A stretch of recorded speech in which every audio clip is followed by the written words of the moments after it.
கிடைத்தது என்று சொன்னார். அதற்கு அந்த மோசேயினிடத்தில் காணப்பட்ட அந்த பண்புகள் அல்லது அவனுடைய வாழ்க்கையில் காணப்பட்டதான காரியங்கள் என்ன என்று சொல்லி ஒரு 4 காரியங்களை தியானித்தோம். யாத்திராகமம் 3:4 இதோ அடியேன் என்று சொன்னான். அந்த வார்த்தையின்படி ஒரு அர்ப்பணிப்பு அவன் வாழ்க்கையில் இருந்தது.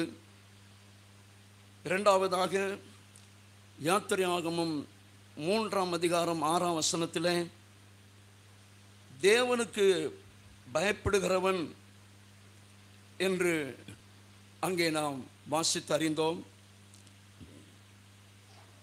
மூன்றாவதாக யாத்திராகமம் 3:7 11 வரைக்கும் வாசித்த பொழுது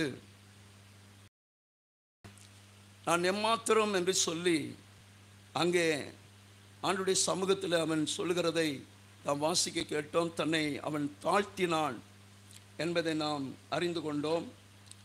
கர்த்தருடைய நாமத்திற்கு மகிமை உண்டாகட்டும்.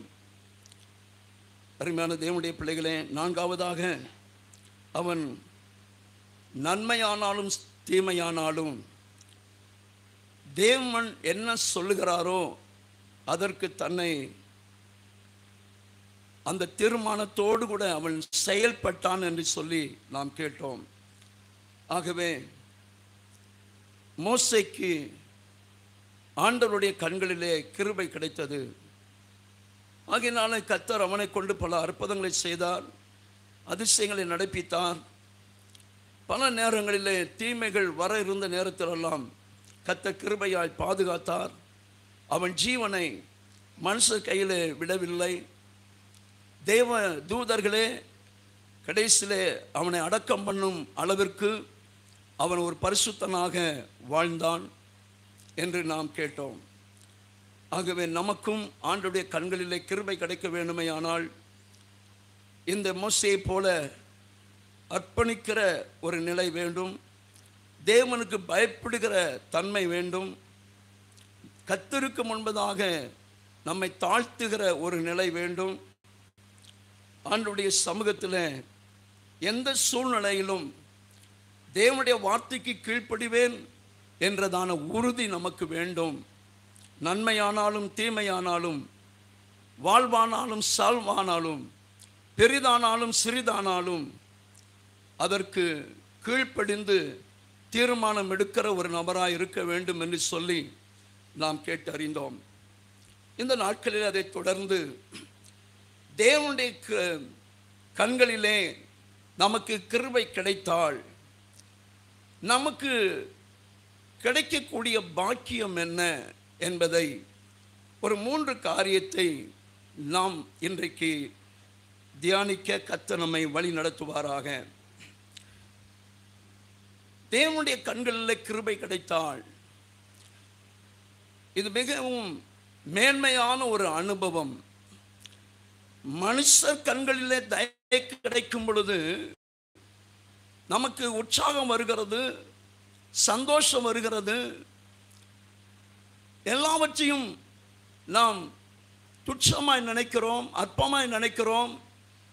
தேவ சமூகத்தில் எனக்கு அவர் தெரியும், அந்த மேன்மைக்குரியவர், கனத்துக்குரியவர், வசதியானவர், அல்லது நல்ல ஒரு பதவியில் இருக்கிறவர், ஒரு அதிகாரி, அவரோடு கூட ஒரு ஐக்கியமாகிவிட்டால், அவருடைய தயவு நமக்கு இருந்தால் இந்த பூமியில மற்ற மனுஷரை அநேகர் மதிக்கிறது இல்லை, பொருட்படுத்துகிறது இல்லை, மற்றவருடைய வார்த்தையை கேட்பதில்லை. இன்னார் எனக்கு தெரியும், அவருக்கு நான் பணிவிடை செய்கிறேன், அது வேலை செய்கிறேன், அல்லது டிரைவிங் பண்றேன், அவருடைய கஸ்டடியில் நான் இருக்கிறேன், அவருடைய கைக்குள்ள இருக்கிறேன், அவர் என்னை பிரியமாக வைத்திருக்கிறார். இப்படி மனிதர்கள் உயர்வான, மேன்மையான, கனத்துக்குரிய, ஒரு அதிகாரத்துக்குரிய ஒரு மனிதனுடைய அந்த அனுக்கிரகம் அல்லது தயவு,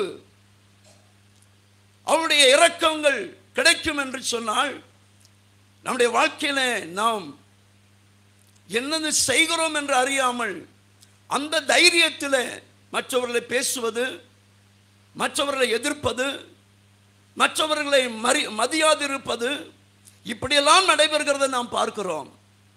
அருமையானவர்களே, உன்னதங்களில் இருக்கிற தேவன், பூமியில் உள்ளவரை கண்ணோக்கி பார்க்கிறவர், தன்னுடைய சிங்காசனத்தை வானத்தில் வைத்து பூமியிலே அவருடைய பாதம் படுகிறது.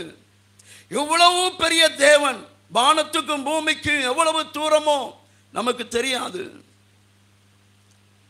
அவ்வளவு பெரிய தேவனுடைய பிள்ளைகள், அவருடைய கண்களில் கிருபை கிடைக்கும் என்று சொன்னால் எவ்வளவுக்குரிய மேன்மை!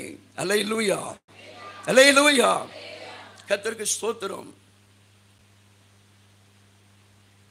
இந்த தேவனுடைய கண்களில் கிருபை கிடைத்தால் அந்த சராட்சரங்களை அனைத்து உருவாக்கி படைத்து ஆளுகை செய்கிற தேவாதி தேவனுடைய கண்களிலே ஒரு மனிதனுக்கு, ஒரு மனுஷிக்கு கிருபை கிடைத்தால் மோசேக்கு கிடைத்தது.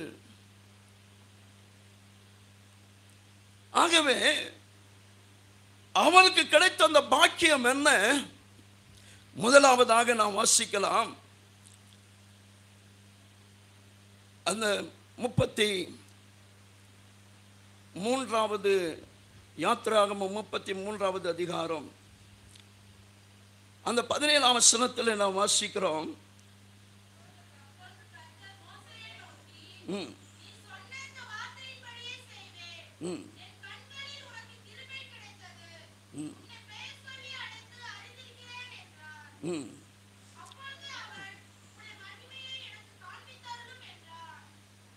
Praise God. Hallelujah. Hallelujah. 15ஆம் வசனத்தில் நான் வாசிக்கிறேன். அப்பொழுது அவன் அவரை நோக்கி, உம்முடைய சமூகம் என்னோட கூட செல்லாமற் போனால் எங்களை இவ்விடத்திலிருந்து கொண்டு போகாதிரும் என்று ஆண்டவரை பார்த்து சொல்லுகிறான். அல்லேலூயா, அல்லேலூயா, கர்த்தருடைய நாமத்திற்கு ஸ்தோத்திரம். ஆதியாகமம் 18ஆம் அதிகாரம் 3வது வசனத்தை நாம் வாசிக்கும் பொழுது ஆபிரகாமை குறித்து அந்த இடத்திலே வாசிக்கிறோம்.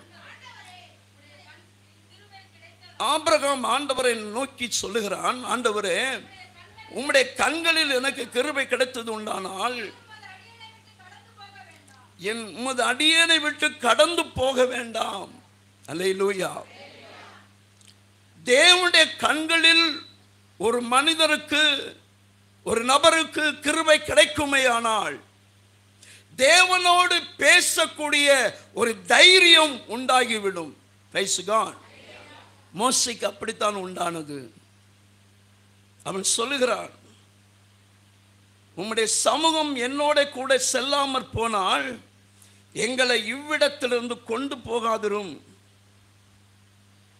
அல்லேலூயா. அநேக காரியங்கள் தேவனோடு பேசியிருக்கிறான், நேருக்கு நேராக பேசியிருக்கிறான். அந்த தைரியம் எப்படி கிடைத்தது?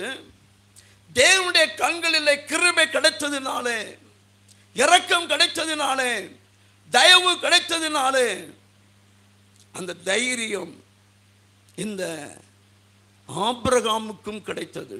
அல்லேலூயா, கர்த்தருக்கு ஸ்தோத்திரம். 19ஆம் அதிகாரம் 19ஆம் வசனத்தில் ஆதிகாமத்தில் லோத்து சொல்லுகிறான், அந்த சோதம் குமாரா பட்டணத்தில் அவர்கள் வாசம் செய்த பொழுது அந்த அக்கிரமங்கள் தேவனுடைய சந்நிதியில் எட்டினது.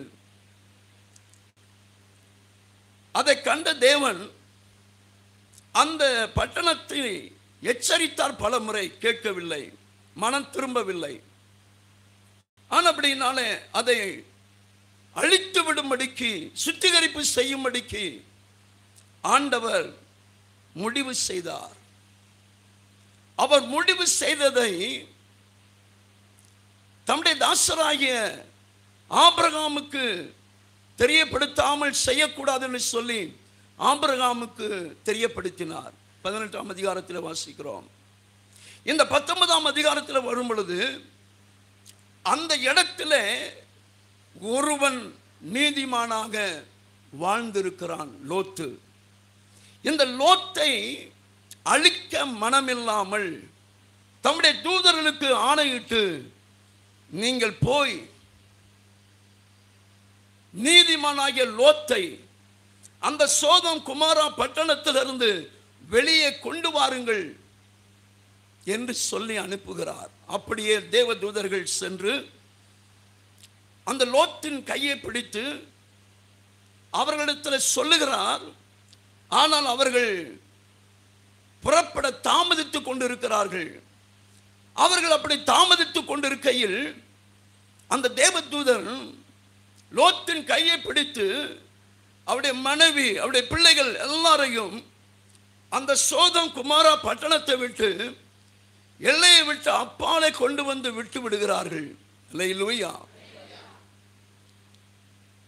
அப்படி செய்து ஒரு வார்த்தை சொல்லுகிறார், இந்த சமபூமியில் நீங்கள் எங்கேயும் நிற்கக்கூடாது, திரும்பியும் பார்க்க கூடாது என்று சொல்லி அங்கே கட்டளை பிறப்பிக்கப்படுகிறது.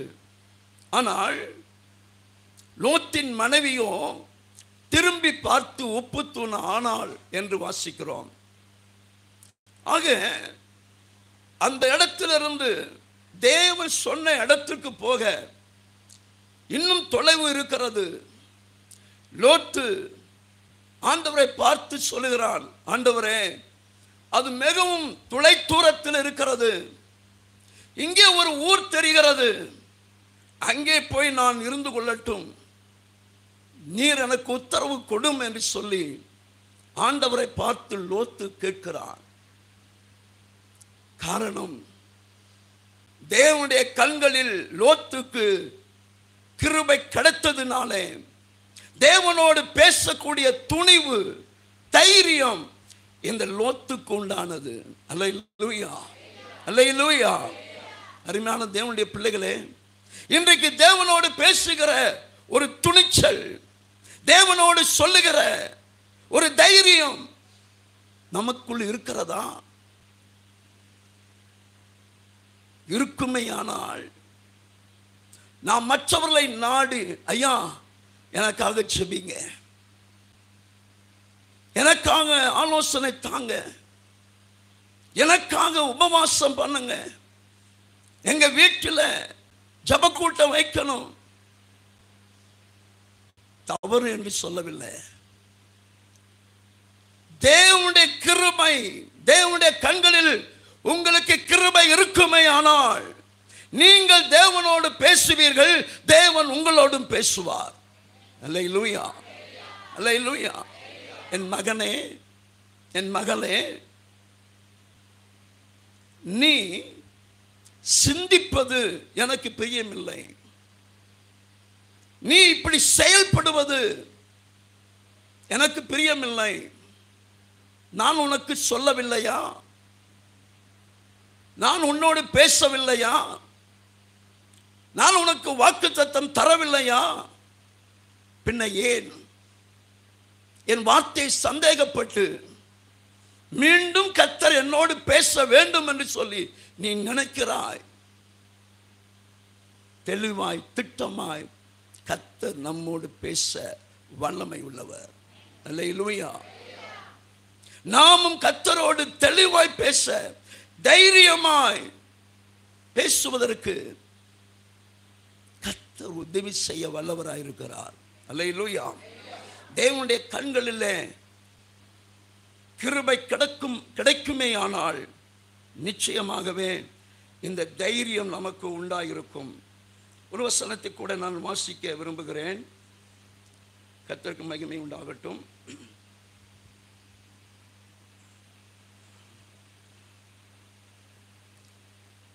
எபிரேயருக்கு எழுதின நிருபம் 4வது அதிகாரம்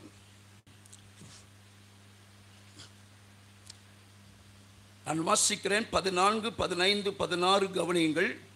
எபிரேயர் 4:14, வானங்களின் வழியாய் பரலோகத்திற்கு போன தேவகுமாரனாகிய இயேசு என்னும் மகா பிரதான ஆசாரியர் நமக்கு இருக்கிறபடியினால் நாம் பண்ணின அறிக்கையை உறுதியாய் பற்றி கொண்டிருக்க கடவோம்.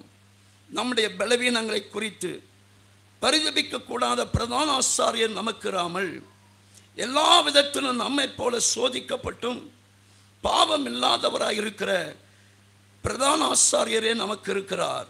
ஆதலால் நாம் இரக்கத்தை பெறவும் ஏற்ற சமயத்தில் சகாயம் செய்யும் கிருபையை அடையவும் தைரியமாய் கிருபாசன தண்டையிலே சேர கடவோம். ஆமென்.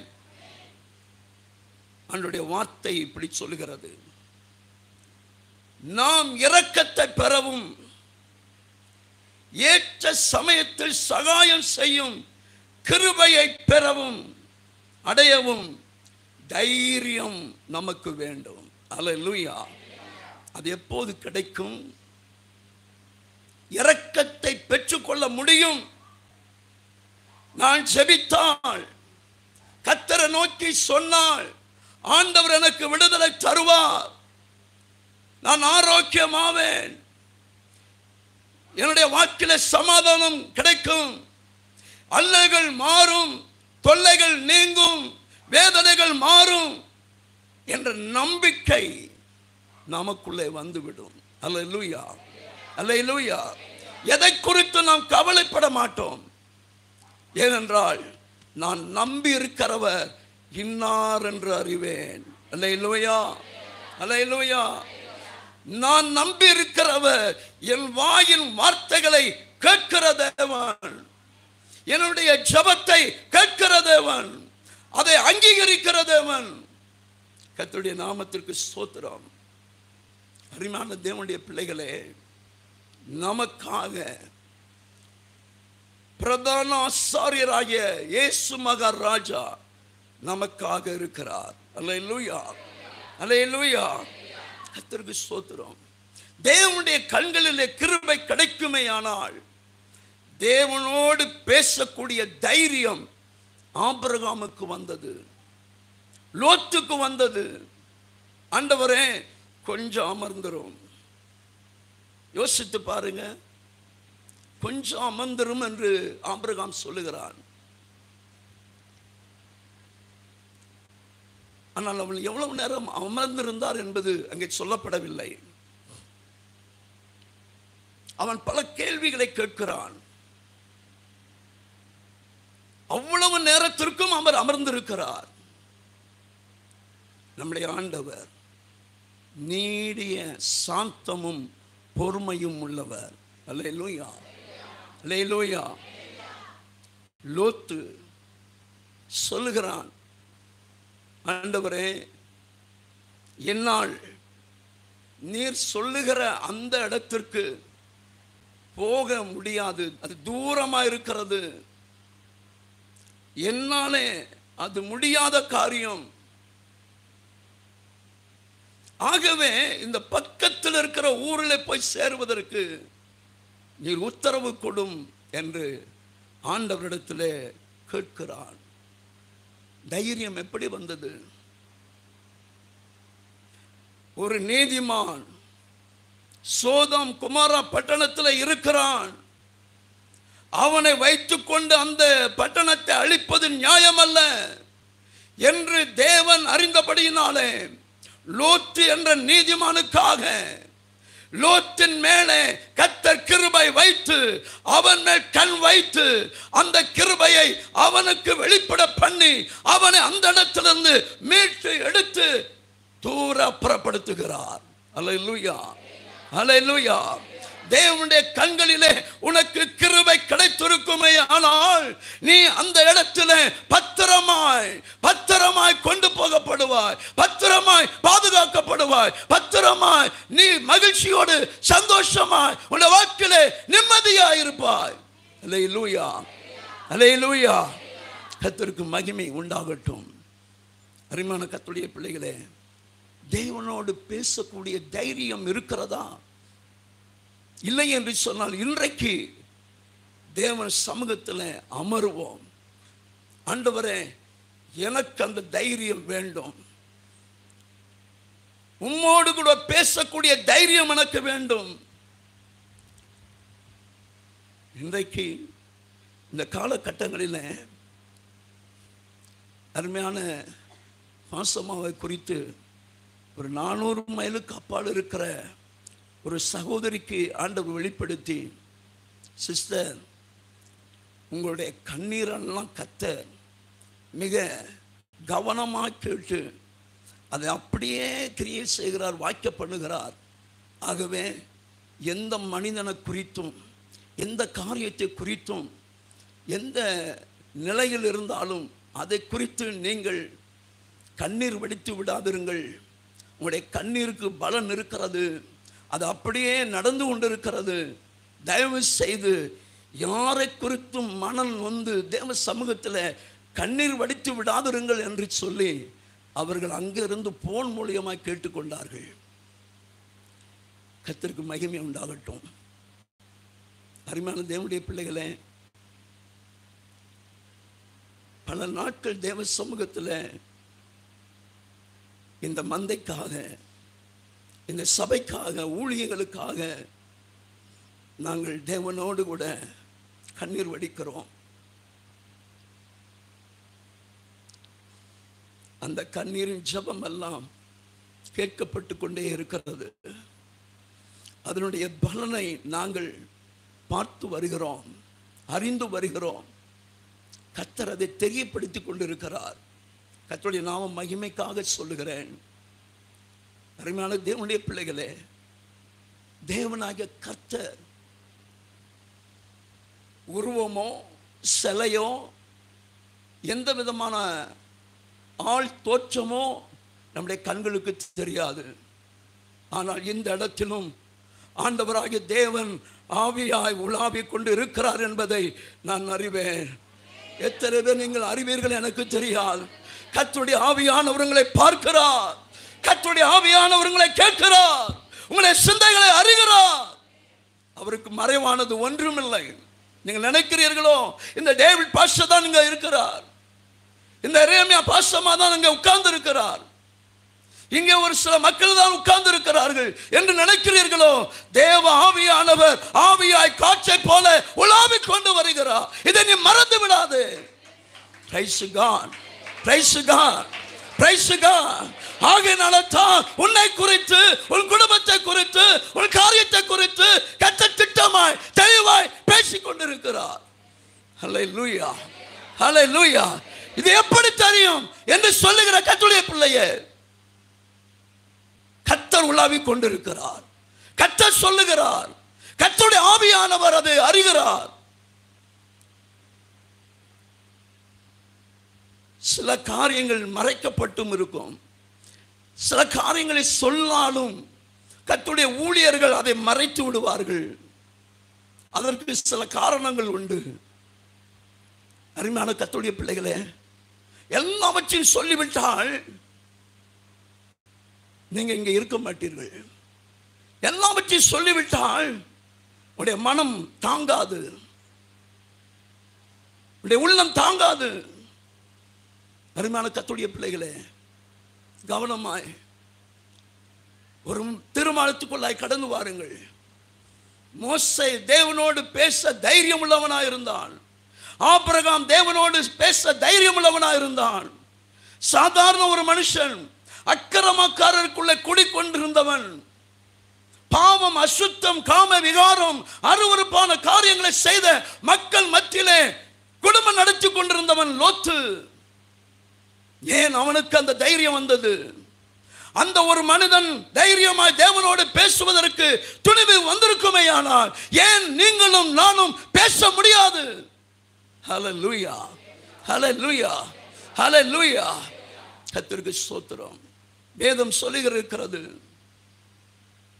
பேதுரு அப்போஸ்தலன் குறிப்பிடுகிறார் லோத்தை குறித்து. என்ன சொல்லுகிறார்? அந்த பட்டணத்தினுடைய அருவருப்பை அவன் கண்டு கேட்டு தன் இருதயத்தில் உணர்ந்து இப்படி நடக்குதே என்று சொல்லி அனுதினமும் ஒவ்வொரு நாளும் வாதிக்கப்பட்டு ஜீவித்துக் கொண்டு இருந்தான் என்று சொல்லி பேதுரு அப்போஸ்தலன் லோத்தை குறித்து அங்கு எழுதி வைத்திருக்கிறார். ஏன் ஐயா உங்களை குறித்து எழுதக்கூடாதா? உங்களை குறித்து சொல்லக்கூடாதா ஆண்டவர்? ஊழியக்காரன் சொல்லக்கூடாதா? இப்படிப்பட்ட ஜனங்கள் வசிக்கிற அந்த குடும்பத்திலே, அசுத்தம் நிறைந்த குடும்பத்திலே, அருவருப்பு செய்கிற குடும்பத்திலே, பாவங்களையும் அசுத்தங்களையும் ஓயாமல் நடப்பித்துக் கொண்டிருக்கிற அந்த குடியிருக்கிற மக்கள் மத்தியிலே இவர்கள் கர்த்தருக்கு சாட்சியாய் வாழுகிறார்கள் என்று ஏன் ஊழியக்காரன் சொல்லக்கூடாது? சொல்லுகிற அளவுக்கு உங்க வாழ்க்கை மாறணும், வாழ்க்கை மாறணும். அருமையான தேவனுடைய பிள்ளைகளே, அப்பொழுதுதான் தேவனோடு நீங்கள் பேச முடியும். இங்கே வந்து எனக்காக ஜெபிங்கன்னு சொல்ல வேண்டிய அவசியமே வராது. அந்த அனுபவத்துக்கு நீங்கள் வந்துட்டீங்க. நான் சொல்கிறேன், ஸ்தோத்திரம். அந்த அனுபவம் உங்கள் வாழ்க்கைக்குள்ளே வந்துடுச்சுன்னு சொன்னால், தேவனுடைய கண்களில் உங்களுக்கு கிருபை கிடைத்தது விட்டது என்று சொன்னால், நிச்சயமாகவே நீங்களாம் தேவனோடு பேசி உங்கள் வாழ்க்கையில் ஒவ்வொரு காரியத்திலும், ஒவ்வொரு நடைமுறையிலும், ஒவ்வொரு காரியத்திலும், ஒவ்வொரு பாவ பழக்க வழக்கங்களிலும், ஒவ்வொரு அசுத்த வாழ்க்கையிலும், ஒவ்வொரு அருவருப்பான கிரியைகளிலும், எல்லா தோல்வியான காரியங்களிலும் நீங்கள் ஜெயம் எடுக்க கர்த்தரே உங்களை வழி நடத்துவார். அல்லேலூயா, அல்லேலூயா, அல்லேலூயா. கர்த்தருக்கு ஸ்தோத்திரம். அவர் சொல்லி இருக்கிறார் எபிரேயர் வாக்கியம் மூலமாக. அந்த 4ஆம் அதிகாரத்தில் வாசித்தோம். கடைசி வசனம், தைரியமாய் இரக்கத்தை பெறவும் சகாயம் செய்யும் கிருபையை அடையவும் நீங்கள் தைரியமாய் கிருபாசன தண்டிலே சேர கடவோம். ஏன் சேர முடியல? ஏன் சேர முடியல? ஏன் அந்த தைரியம் கிடைக்கல? தேவனுடைய கண்களில் கிருபை கிடைக்கல. ஏன் கிருபை கிடைக்கல? மோசே மாறி அர்ப்பணிக்கல. மோசே மாறி நேற்று தினத்தில் வாக்குத்தத்த வார்த்தையில் பார்த்தது மாதிரி தேவனுக்கு பயப்படுகிற பயம் இல்லை. மோசே போல தன்னை தாழ்த்துகிற, கர்த்தருக்கு முன்பதாக தாழ்மைப்படுகிற அனுபவம் இல்லை. தேவனுக்கு முன்பதாக நன்மையானாலும் தீமையானாலும் நான் அதை செய்வேன், அதன்படி நடப்பிப்பேன். அந்த தீர்மானம் எடுக்க முடியல. ஆகினால தேவனுடைய கண்களில் இன்னும் கிருபை கிடைக்கல. தேவனுடைய கண்களில் கிருபை கிடைக்கணும்னு சொன்னா வாக்குத்த வார்த்தை உங்கள் இதயத்தோடு பேசட்டும். மோசேயினுடைய அனுபவம் உங்கள் அனுபவமாய் மாறட்டும். அர்ப்பணியுங்கள்.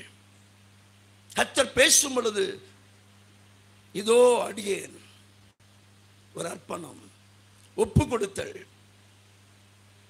முதலாவது நமக்குள்ளே வரட்டும். தேவனுடைய கண்களிலே கிருபை கிடைப்பதற்கு இதுதான் ஆரம்பப்படி.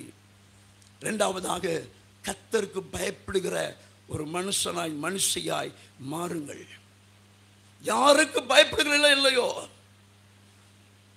உங்கள் குடும்பத்தாருக்கு பயப்படுகிறீர்களோ இல்லையோ, விசுவாசிகள் பார்க்கிறார்கள் என்று பயப்படுகிறீர்களோ இல்லையோ, ஊழியக்காரர் கவனிக்கிறார் கேட்கிறார் என்று பயப்படுகிறீர்களோ இல்லையோ, தேவனுக்கு பயப்படுகிற பயம் உங்கள் உள்ளத்திலே இருப்பதாக. அதுதான் தேவன் கண்களிலே மோசேக்கு கிருபை கிடைத்ததை போல, ஆபிரகாமுக்கு கிருபை கிடைத்தது போல, லோத்துக்கு கிருபை கிடைத்தது போல உங்களுக்கும் கிடைக்க வைக்கும். பிரைஸ் காட், ஹல்லேலூயா. மோசே கர்த்தருக்கு முன்பதாக தாழ்மைப்பட்டதை போல யாக்கோபு அப்போஸ்தலன் சொல்கிறார், கர்த்தருக்கு முன்பாக தாழ்மைப்படுங்கள், அவர் அப்பொழுது உங்களை உயர்த்துவார். அல்லேலூயா. உயர்வு அவர் கையில் இருக்கிறது. ஐயா, அந்த உயர்த்துகிற தேவன் உங்களை உயர்த்த வேண்டுமானால், கனப்படுத்த வேண்டுமானால், மேன்மைப்படுத்த வேண்டுமானால் நீங்கள் அவருக்கு முன்பதாக உங்களை தாழ்மைப்படுத்துங்கள். அல்லேலூயா, அல்லேலூயா. கர்த்தருக்கு ஸ்தோத்திரம். கர்த்தர் தாழ்மைப்பட்டவர்களை எல்லாம் வேதத்தில் அநேகரை பார்க்க முடியும். அவர்களெல்லாம் தங்கள் வாழ்க்கையில உயர்த்தப்பட்டார்கள். Price God. கர்த்தருக்கு ஸ்தோத்திரம். மோசே தன்னுடைய வாழ்க்கையிலே எதுவானாலும், எப்பேற்பட்ட காரியமானாலும், கடினமானாலும், லகுவானாலும், நன்மையானாலும், தீமையானாலும், கஷ்டமானாலும், லாபமானாலும் அதற்கு தன்னை இசைந்து செயல்படுத்துகிறவனாய் தனக்குள்ளே ஒரு தீர்மானம் எடுத்தான். ஆகவே கர்த்தர் அவனுக்கு அவருடைய கண்களிலே கிருபை கிடைக்க பண்ணினார். அல்லேலூயா. கர்த்தருடைய நாமத்திற்கு ஸ்தோத்திரம். தாவீதுக்கு கிருபை கிடைத்தது. தாவீதுக்கு கிருபை கிடைத்தது. என் இருதயத்துக்கு ஏற்றவனாக கண்டேன் என்று தாவீதை குறித்து ஆண்டவர் சொல்லி இருக்கிறார். சாமுவேல் தீர்க்கதரிசியினிடத்திலும் ஆண்டவர் பேசினார். நாத்தான் தீர்க்கதரிசியினிடத்திலும் கர்த்தர் பேசினார் தாவீதை குறித்து.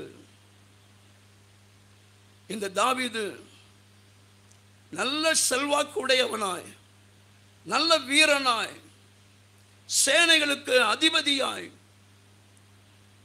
அவனை எதிர்க்கக்கூட ஒருவரும் எதிர்த்து வரக்கூடிய அளவில் இல்லாத ஒரு ராஜ்யத்தை கட்டி கொண்டவனாய் அவன் வாழ்ந்து கொண்டிருந்தான். கம்பீரமாய், ஒன்றுக்கும் குறைவில்லை. ஆபரணங்கள், தங்கம், வெள்ளி, இப்படிப்பட்டதான பொக்கிஷங்களுக்கு குறைவில்லை, பணத்திற்கு குறைவில்லை, சொத்துக்கு குறைவில்லை, மிருக ஜீவன்களுக்கு குறைவில்லை, வேலையாட்களுக்கு குறைவில்லை, அவனுடைய ரதங்களுக்கு குறைவில்லை, அவனுடைய மாளிகைக்கு குறைவில்லை. எல்லாம் நிறைவாக இருந்தது, அதிகமாக இருந்தது. அவன் சொல்லுகிறான் ஒரு இடத்துல, இன்னும் சேர்த்து வைப்பதற்கு இடமில்லை என்று சொல்லக்கூடிய அளவில் அவனுக்கு திரளாக பொக்கிஷங்கள் குவிந்தன,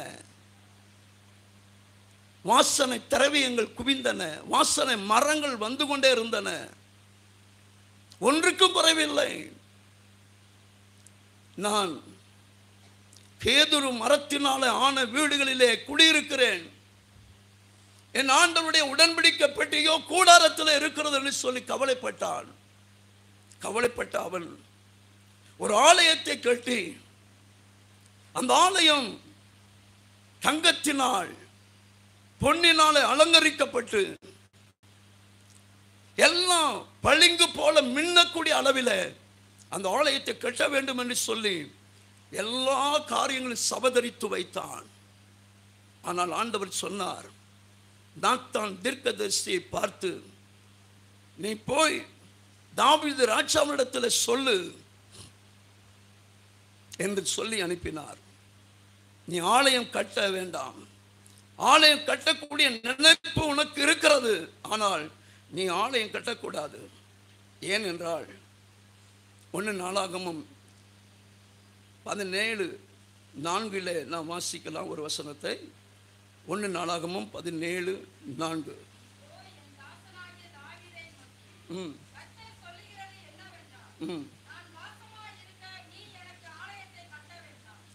நான் வாசமா இருக்க ஆலயத்தை நீ கட்ட வேண்டாம் என்று நாத்தான் தீர்க்கதரிசி மூலமாக தாவீது ராஜாவுக்கு சொல்லி அனுப்புகிறார். அடுத்து 22ஆம் அதிகாரம் 7, 8, 9, 10 ஆகிய வசனத்தில் ஆண்டவர் அங்கே சொல்கிறார்,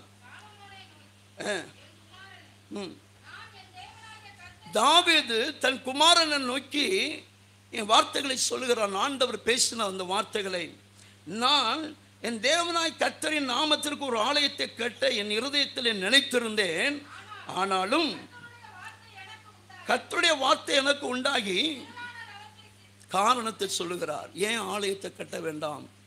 நீ திரளான இரத்தத்தை சிந்தி பெரிய யுத்தங்களை பண்ணினாய், நீ என் நாமத்திற்கு ஆலயத்தை கட்ட வேண்டாம். எனக்கு முன்பாக மிகுதியான இரத்தத்தை தரையிலே சிந்த பண்ணினாய். இதோ குமாரன் அமைதியுள்ள புருஷனாய் இருப்பான், சத்துருக்களெல்லாம் விலக்கி அவனை அமர்ந்திருக்க செய்வேன். ஆகையால் அவன் பேர் சாலமோன் எனப்படும். அவன் நாட்களில் இஸ்ரவேல் மேல் சமாதானத்தையும் அமெரிக்கையும் அருளுவேன். அவன் என் நாமத்திற்கு ஆலயத்தை கட்டுவான். ஆமென். அல்லேலூயா, அல்லேலூயா. கர்த்தருக்கு மகிமை உண்டாகட்டும். அருமையான தேவனுடைய பிள்ளைகளே, தேவன் தாவீதோடு பேசினார். ஆலயத்தை கட்ட வேண்டும் என்று நினைத்தான். அதற்காக பொன், வெள்ளி, வெண்கலம், இரும்பு, மரங்கள், வாசனை திரவியங்கள், அந்த அபிஷேக தைலத்திற்கான காரியங்கள், வேலை ஆட்கள், நிபுணர்கள் எல்லாவற்றையும் ஆயத்தப்படுத்தினான். யார் யாரிடத்துல பேச வேண்டுமோ, எந்தெந்த தேசத்து ராஜாவினிடத்தில் இதை கட்டுவதற்கான அந்த பணி செய்வதற்கான அந்த காரியங்கள் தேவையோ, மரங்கள் தேவையோ, வேலையாட்கள் தேவையோ, அதெல்லாம் பேசி முடித்து ஆயத்தப்படுத்தினான் தாவீது. ஆனால் ஆண்டவர் சொன்னார், நீ கட்டக்கூடாது, உன்னுடைய கை அநேக இரத்தத்தை சிந்தி இருக்கிறது, இரத்தம் சிந்தப்பட்டதினாலே நீ ஆலயத்துக்கு கட்ட தகுதி இல்லை என்று சொல்லி ஆண்டவர் தெளிவாய் திட்டமாய் பேசிவிட்டார். அருமையான தேவனுடைய பிள்ளைகளே, தெய்வ சமூகத்தில் இந்த நாட்களில் வந்திருக்கிற நீங்கள் தேவனுடைய கண்களில் கிருபை கிடைக்க வேண்டுமானால், தாவீதுக்கும் கிருபை கிடைத்தது. அந்த கிருபையை வைத்து அவன் தன்னுடைய சுயத்தில் அவன் செயல்பட ஆரம்பித்தான். ஆனால் கர்த்தர் அதற்கு விடவில்லை. அதற்கும் தன்னை அர்ப்பணித்தான், ஒப்பு கொடுத்தான். தன்னுடைய விருப்பத்தை நிறைவேற்றாமல் அமைதியாக இருந்தான். எனக்கு பின் என் மகன் வந்து அதை கட்டுவான் என்று சொல்லி எதிர்பார்த்திருந்தான். கர்த்தர் அப்படியே செய்து முடித்தார். சில நேரங்களிலே கர்த்தர் கிருபை கொடுத்தாள். ஆண்டவர் எனக்கு அபிஷேகம் கொடுத்திருக்கிறார், வரத்தை கொடுத்திருக்கிறார், கிருபை கொடுத்திருக்கிறார், வரங்களை கொடுத்திருக்கிறார், தாளந்துகளை கொடுத்திருக்கிறார் என்று சொல்லி நம்முடைய சுயத்திலே நாம் மாம்சம் விரும்புகிறபடி செயல்படலாம் என்று நினைத்தால் தேவன் அதற்கு முட்டுக்கட்டையாயிருப்பார். தேவனுக்குத்தான் செய்ய போகிறீர்கள்.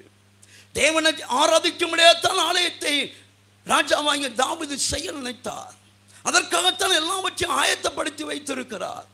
ஆனாலும் தேவனுடைய கண்களிலே தாவீது ராஜாவுக்கு கிருபை கிடைத்தது என்றாலும் செய்ய வேண்டியதைத்தான் செய்ய வேண்டும். தேவன் சித்தமில்லாததை, தேவனுக்கு பிரியமில்லாததை செய்வதற்கு கர்த்தரே தடை செய்வார் என்பதை அறிந்து கொள்ளுங்கள். அல்லேலூயா, அல்லேலூயா. எனக்கு அதிகாரம் இருக்கிறது, எனக்கு தாளந்து இருக்கிறது, எனக்கு அபிஷேகம் இருக்கிறது, எனக்கு அந்த கிருபை இருக்கிறது, வரங்கள் இருக்கிறது, வெளிப்பாடு இருக்கிறது, வசனத்தை கர்த்தர் கொடுத்திருக்கிறார். இல்லை, அருமையானவர்களே, எச்சரிக்கையாயிருங்கள். இதெல்லாம் இருக்கிறதுனால நான் செயல்படுவேன், இதெல்லாம் இருக்கிறதுனால நான் செய்வேன், இதெல்லாம் இருக்கிறதுனால கர்த்தரை நான் உயர்த்துவேன், கர்த்தருடைய நாமத்துக்கு ஆலயத்தை கட்டுவேன், கர்த்தருடைய நாமத்தை நான் மேன்மைப்படுத்துவேன் என்று துணிச்சல் கொள்ளக்கூடாது, துணிகரம் கொள்ளக்கூடாது. கர்த்தர் எப்போ உங்களை உயர்த்துகிறாரோ, எப்போ கர்த்தர் உங்களை அழைக்கிறாரோ, எப்போ கர்த்தர் உங்களோடு பேசி இதை செய் என்று சொல்லுகிறாரோ அது வரைக்கும் அமைதியாக இருங்கள். அல்லேலூயா. அப்படித்தான் இந்த 3 மாதங்களாக ராபோஜனம் நடத்தாமல் அமைதியாக இருக்கிறேன். இன்னும் எத்தனை நாட்கள் என்று எனக்கு தெரியாது. கர்த்தர் பேசும் பொழுது அதை செய்ய ஆயத்தமாக இருக்கிறேன். அதற்கு முன்பதாக நிச்சயமாகவே உபவாச கூட்டம் நடைபெறும். அந்த உபவாச கூட்டங்களிலே கலந்து கொள்ளுகிறவர்களுக்கு மாத்திரம்தான் ராபோஜனம் கொடுப்பேன் என்ற உறுதியிலே தேவ சமூகத்தில் ஜெபம் பண்ணி கொண்டு இருக்கிறேன். புரிந்து கொள்ளுங்கள். எங்கேயோ போனேன், அவசியமாக போனேன், எந்த சாக்கு போக்கு வார்த்தைகளுக்கும் ராபோஜனத்தில் இடம் இருக்காது என்பதை இந்த வேளையிலே நான் உங்களுக்கு கூறிக்கொள்ளுகிறேன். ஆகவே முன்கூட்டியே திட்டமிட்டு கொள்ளுங்கள், முன்கூட்டியே ஜெபித்து உங்களை ஆயத்தப்படுத்திக் கொள்ளுங்கள். கர்த்தர் நல்லவர். இரண்டாவதாக, தேவனுடைய கண்களிலே நமக்கு கிருபை கிடைக்குமானால் ஆதியாகமம் 39வது அதிகாரம் 21வது வசனத்தை நாம் வாசிக்க கேட்போம். ஆதியாகமம் 39ஆம் அதிகாரம் 21ஆம் வசனம். கர்த்தரோ யோசேப்போடு இருந்து அவன் மேல் கிருபை வைத்து சிறைச்சாலை தலைவனுடைய தயவு அவனுக்கு கிடைக்கும்படி செய்தார். அல்லேலூயா, அல்லேலூயா. கர்த்தருடைய நாமத்திற்கு ஸ்தோத்திரம். அருமையானவர்களே, தேவனுடைய கண்களில் அருமையான கர்த்தருடைய பிள்ளைகளே, உங்களுக்கு கிருபை கிடைத்ததானால் உங்களுக்கு மேலே இருக்கிற அதிகாரிகளுடைய கண்களிலே தயவு கிடைக்க செய்வார். Praise God. ஹல்லேலூயா. முதலாவது தேவனுடைய கண்களில் கிருபை கிடைத்தால் தேவனோடு பேசுகிற தைரியம் உண்டாகும். இரண்டாவது, அதிகாரிகள் கண்களிலே, தேவனுடைய கண்களிலே கிருபை கிடைத்த நபருக்கு தயவு கிடைக்கும்படி தேவன் அனுக்கிரகம் செய்வார். ஹல்லேலூயா, ஹல்லேலூயா. கர்த்தருடைய நாமத்திற்கு ஸ்தோத்திரம். இந்த வேத பகுதியில் ஆதியாகமம் 39ஆம் அதிகாரத்தில் 21 வாசிக்க கேட்டோம். 22, 23 வாசிக்கிறேன். சிறைச்சாலை தலைவன் சிறைச்சாலையில் வைக்கப்பட்ட யாவரையும் யோசேப்பின் கையிலே ஒப்புவித்தான். அங்கே அவர்கள் செய்வது எல்லாவற்றையும் யோசேப்பு செய்வித்தான். கர்த்தர் அவனோடு இருந்தபடியினான் அவன் எதை செய்தானோ அதை கர்த்தர் வாக்கியப்படியினபடியினாலும் அவன் வசமாயிருந்த யாதொன்றை குறித்தும் சிறைச்சாலை தலைவன் விசாரிக்கவில்லை. அல்லேலூயா, அல்லேலூயா. ஒரு கைதிதான், சிறையில் அகப்பட்டவன் தான், குற்றம் செய்தவனாக சொல்லி சிறையில் அடைக்கப்பட்டவன் தான். ஆனாலும் தேவனுடைய கண்களில் கிருபை கிடைத்ததினாலே இந்த யோசேப்புக்கு அந்த சிறைச்சாலை அதிகாரியினுடைய கண்களிலே கர்த்தர் கிருபை கொடுத்த அந்த தேவன் அவன் கண்களிலே தயவு கிடைக்க பண்ணினார். Praise God. ஆனபடியினாலே அவனிடத்தில் ஒப்புவித்ததான எந்த காரியத்தை குறித்தும், எந்த நபரை குறித்தும், எந்த செய்கை குறித்தும் அந்த யார் ஒருவனிடத்திலும் அவர் விசாரிக்கவில்லை. அல்லேலூயா, அல்லேலூயா. அவன் வசமாயிருந்த யாதொன்றை குறித்தாகிலும் விசாரணை செய்ய வேண்டிய அவசியம் இருக்கவில்லை. அந்த அளவிற்கு தேவனுடைய கண்களிலே இந்த யோசேப்புக்கு கிருபை கிடைத்ததினாலே இந்த அதிகாரியுடைய கண்களிலும் கர்த்தர் தயவு கிடைக்க பண்ணினார். Praise God. Hallelujah, hallelujah. நம்ம போய் நமக்காக இன்னொருவரிடத்தில் சொல்லி நீங்கள் கொஞ்சம் பேசுனா நல்லா இருக்கும்னு நினைக்கிறேன். நீங்கள் கொஞ்சம் சொன்னால் காரியம் நடக்கணும் எனக்கு தெரிகிறது. எங்கள் மேனேஜர்கிட்ட பேசுங்களேன், எங்கள் சூப்பர்வைசர்கிட்ட பேசுங்களேன், எங்கள் தலைவர்கிட்ட பேசுங்களேன், முக்கியமான அவரிடத்துல நீங்கள் பேசுங்களேன், எனக்காக பேசுங்களேன். ஒரே ஒரு விஷயம் பேசுங்க, ஒரே ஒரு வினாடி பேசுங்க.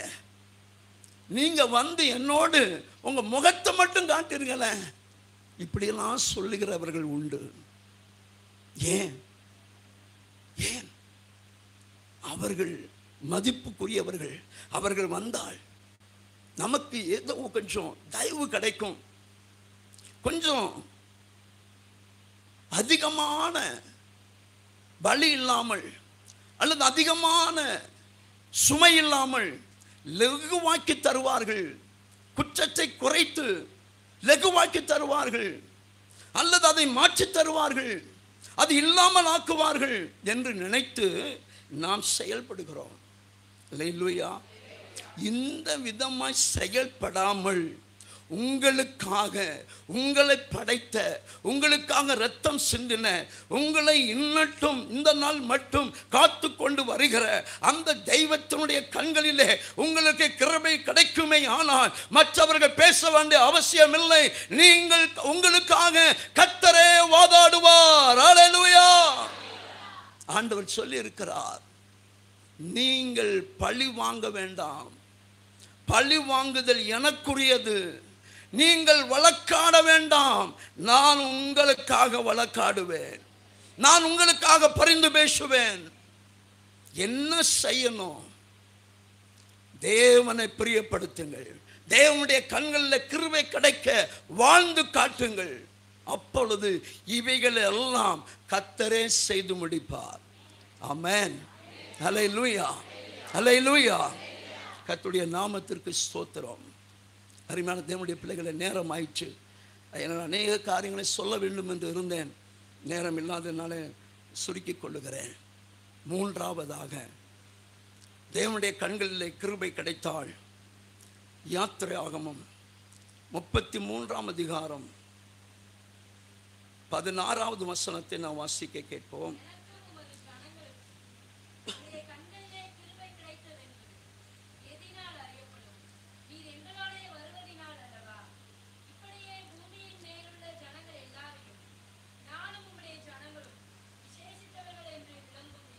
ஆமென். அல்லேலூயா, அல்லேலூயா. கர்த்தருக்கு ஸ்தோத்திரம். மூன்றாவதாக, தேவனுடைய கண்களிலே கிருபை கிடைத்தால் நாம் அனைவரும் தேவனுடைய பார்வையிலே விசேஷித்தவர்கள். அல்லேலூயா, அல்லேலூயா. கர்த்தருக்கு ஸ்தோத்திரம். எல்லா ஜனங்கள் மத்தியிலும் விசேஷித்தவர்கள், விஐபி, மிகவும் முக்கியமான ஒரு ஜனம், முக்கியமான ஒரு நபர், மிக முக்கியமான நபர் என்று மற்றவர்களால் சொல்லப்படக்கூடிய அளவில் கர்த்தர் நம்மை கனம் பண்ணுவார். அல்லேலூயா, அல்லேலூயா. மகிழ்ச்சியா இல்லையா? சந்தோஷமா இல்லையா? கரம் தட்டி குதிச்சிருக்க வேண்டாமா? ஒரு வார்த்தை உங்களை உற்சாகப்படுத்துகிற மாதிரி வந்தா பட்ட பட்ட பட்ட பட்டன்னு அடிக்கணும். ஆமென், அல்லேலூயா அப்படி சொல்லணும். ஸ்தோத்திரம். மோசே சொல்லுகிறான், எனக்கும் உடைய ஜனங்களுக்கும் உடைய கண்களிலே கிருபை கிடைத்தது என்பது எதினால் அறிவேன்? நீர் எங்களோடு வருவதினால் அல்லவா. ஹல்லேலூயா, ஹல்லேலூயா. அவர் வர்றாருன்னு சொன்னா நம்ம யாரு? ஹல்லேலூயா. முக்கியமானவங்களா இல்லையா? முக்கியமானவங்களா இல்லையா? முக்கியமானவங்களா இல்லையா? ராஜகுரு ஆமென் சொல்லியா? Praise God. நம்ம யாரு? தேவனுடைய கண்களிலே கிருபை கிடைத்ததானால் நீங்கள் ஒரு விசேஷித்த ஒரு நபர். ஹல்லேலூயா, glory to God. சாதாரணமானவர்கள் அல்லையா. என் தேவன் என்னோடு இருக்கிறார். தைரியமா சொல்லுங்க, தேவன் என்னோடு இருக்கிறார். நான் தேவனால் ரட்சிக்கப்பட்டவன், இயேசுவின் இரத்தத்தால் கழுவப்பட்டவன், அவருடைய பிள்ளை. தைரியமா சொல்லுங்க. ஹல்லேலூயா, ஹல்லேலூயா. கர்த்தருக்கு மகிமை உண்டாகட்டும். எதினால் அறியப்படும்? மோசே கேட்கிறான், நீர் எங்களோடு வருவதினால் அல்லவா. சாதாரணமான ஒரு மனுஷரோடு தேவன் இருக்க மாட்டார். அவருக்கு பிரியமானவர்களோடு தேவன் வாசம் பண்ணுவார். அவர் உயர்த்துகிறவரோடு கர்த்தர் வாசம் பண்ணுவார். அவருக்கு பிரியமானதை செய்கிறவர்களோடு கர்த்தர் வாசம் பண்ணுவார். எப்போது அவருக்கு பிரியமானவர்களை நடப்பிக்கிறவர்களோடு கர்த்தர் வாசம் பண்ணுவார். அவர்களோடு வருவார். அவர்களோடு வரும் பொழுது நிச்சயமாகவே ஒரு வித்தியாசம் அங்கே உண்டாகும். ஹல்லேலூயா, ஹல்லேலூயா, ஹல்லேலூயா. உதாரணத்துக்கு ஒன்றை மாத்திரம் சொல்லுகிறேன். ஒரு இடத்துல ஒரு கண்கட்டி வித்த மாயஜாலம் நடத்துகிற ஒரு கூட்டம், என்னதென்று தெரியாமல் பக்கத்தில் போனேன். சிவகாசியில் நடந்ததைத்தான் சொல்லுகிறேன். அங்கே போய் நின்ன உடனே அவன் சொல்கிறான், அப்படின்னு சொல்லி அவன் நாமத்தை சொல்லி நடப்பதாக வைப்பதாக அப்படி இப்படிங்கிறான். ஒரு மாற்றமும் உண்டாகலை. அதுக்கப்புறம் அவனுக்கு தெரிஞ்சிச்சு கொஞ்ச நேரத்துக்கு பின்னாடி, இங்கே ஒரு நபர் இருக்கிறார். ஐயா, ஐயா கும்புறையா, தயவு செய்து இந்த இடத்துலேருந்து போயிருங்கய்யா. நான் வாழணும், நான் சம்பாத்தியம் பண்ணணும், கொஞ்சம் எனக்கு இடம் கொடுங்க ஐயா. நீங்கள் இருக்கிறதுனால ஒன்றும் சொல்ல முடியலையா. பக்கத்தில் வந்து சொன்னார், அவர் வாழ்க்கைக்கு கெடுதலாக இருக்க வேண்டாம்னு சொல்லி அப்படியே மெதுவாக வந்துட்டேன். ஹல்லேலூயா, ஹல்லேலூயா. அருமையான தேவனுடைய பிள்ளைகளே, உங்களுக்குள் இருக்கிறவர் பெரியவர். ஆமென், ஆமென். அந்த பெரியவர் உங்களுக்குள்ள இருக்கிறதை ஜனங்கள் காண வேண்டும். நீங்கள் விசேஷித்தவர்கள் என்பதை ஜனங்கள் அறிய வேண்டும். சிலர் சொல்ல என் காதுக்கு வார்த்தைகள் வந்தது, பாஸ்டர் ஏதாவது சொல்லிடாதீங்க, அப்படியே நடக்குது பாஸ்டர். ஒரு சகோதரி வந்தாங்க, சொன்னேன், லேசு பொண்ணோட வந்தாங்க, சுகமாச்சு, நல்லா ஆனாங்க. அதுக்கப்புறம் லேசாக மறுபடியும் அந்த புண்ணு உண்டாக ஆரம்பிச்சிச்சு. இது மட்டும் இல்லை, இன்னும் அதிகமாக வரும். பாருங்க சிஸ்டர், உங்களுக்கு புரியாது. தேவனை விட்டு விட்டு வேலைக்கு ஓடுறீங்களா நீங்கள்? எவ்வளவு நன்மை செய்திருக்கிறார், எத்தனை ஆயிரத்தை மிச்சப்படுத்தி கொடுத்துருக்கிறார். அந்த தேவனுக்கு ஒரு 100 ரூபாய் 200 ரூபாய் 400 ரூபாய் கூட மிச்சப்படுத்தக்கூடாதா? நஷ்டமான என்ன, வாங்க வேலையை விட்டுட்டு அப்படின்னு சொன்னேன், கேட்கல. அடுத்த வாரம் பயங்கரமான பெண்களோடு அழுது கொண்டு வந்தாங்க. சாட்சிக்காக சொல்றேன், தேவனுடைய கண்களில் உங்களுக்கு கிருபை கிடைக்குமானால், அருமையானவர்கள், நீங்கள் சாதாரணமானவர்கள் அல்ல, நீங்கள் ஒரு VIP. Praise God, praise God, praise God. உங்க பகுதியில் இருக்கிற வார்டு மெம்பரை காட்டில் நீங்க முக்கியமானவங்க. நம்புறீங்களா இல்லையா? எம்எல்ஏவை காட்டில் நீங்க உயர்ந்தவங்க. ஏனென்றால் வானத்தையும் வானத்தில் உள்ளவைகளையும் பூமியும் பூமியில் உள்ளவைகளையும் அந்த சராச்சரங்கள் படைத்து ஆளுகிறவருடைய நீங்கள் பிள்ளையாக இருக்கிறீர்கள். Praise God. நான் முடிக்கிற நேரம் ரொம்ப போயிடுச்சு, மன்னிச்சுக்கோங்க. ஜெபம் பண்ணுவோம். நல்ல பிதாவே, கண்களை மூடுங்க. கிருபையே கிருபையே மாறாத நல்ல கிருபையே, கிருபையே கிருபையே மாறாத நல்ல கிருபையே, உங்க கிருபைதான் என்னை தாங்குகின்றது, உங்க கிருபைதான் என்னை நடத்துகின்றது, உங்க கிருபைதான் என்னை தாங்குகின்றது, உங்க கிருபைதான் என்னை நடத்துகின்றது. பரிசுத்தமுள்ள பிதாவே, மோசேக்கு தேவனுடைய கண்களிலே கிருபை கிடைத்தது. அந்த கிருபை கிடைத்த அந்த வார்த்தை வருவதற்கு முன்பதாக மோசே தன் வாழ்க்கையிலே தன்னை அர்ப்பணித்தார். ஆம், தேவனுடைய வார்த்தையை ஏற்றுக்கொண்டார், தாழ்மைப்படுத்தினார். வார்த்தையின்படியெல்லாம் செய்வதற்கு தன்னை தீர்மானித்தார். செய்வேன் ஆண்டவரே, எப்படிப்பட்ட காரியமாக இருந்தாலும் அதை செய்வதற்கு தீர்மானம் எடுத்துக்கொண்டார். அவருடைய வாழ்க்கையில் உம்முடைய கண்களில் கிருபை கிடைத்தது. அந்த கிருபை கிடைத்ததுனால உம்மோடு பேசக்கூடிய தைரியம் உண்டாயிற்று. ஆம், தேவனுடைய கண்களிலே எங்களுக்கு கிருபை கிடைக்குமானால் உம்மோடு பேசக்கூடிய தைரியம் உண்டாகும் ஆண்டவரே. அந்த கிருபைக்காக உம்முடைய சமூகத்தில் மோசேயை போல அந்த அனுபவத்தை உடையவர்களாக எங்களை உமக்கு முன்பதாக மாற்றி அருள ஒப்பு கொடுக்கிறோம் ஆண்டவரே. இந்த கிருபை, தேவ கண்களில் கிருபை எங்களுக்கு கிடைக்குமானால் நாங்கள் வேலை செய்கிற இடங்களிலே இருக்கிற பகுதிகளிலே எங்களுக்கு மேலான அதிகாரம் செலுத்துகிறவருடைய கண்களிலே தயவு கிடைக்க பண்ணுகிறவராய் இருக்கிறீர். உமக்கு ஸ்தோத்திரம். அதை நாங்கள் சுதந்திரித்துக் கொள்ள எங்களை வழி நடத்தும். ஆம், தேவனுடைய கண்களிலே கிருபை கிடைத்தால் விசேஷித்த ஒரு நபராய் நீர் எங்களை அழைக்கிறவராய் இருக்கிறீர். எங்களோடு வருவதனாலே நாங்கள் விசேஷமானவர்களாக மதிப்பிடப்படுகிறோம். அந்த கிருபை எங்களுக்கு தேவை. இந்த பகற்காலத்திலே அந்த கிருபையை நாங்கள் பெற்றுக்கொள்ளட்டும் ஆண்டவரே. இந்த நாளிலே இந்த செய்தியை கேட்கிற ஒவ்வொரு வாழ்க்கையிலும் இந்த கிருபை அருளப்படுவதாக வழி நடத்துவீராக. இயேசுவின் நாமத்தில் ஜெபிக்கிறேன் நல்ல பிதாவே. எல்லாரும் சொல்லுவோம், என் ஆத்துமாவே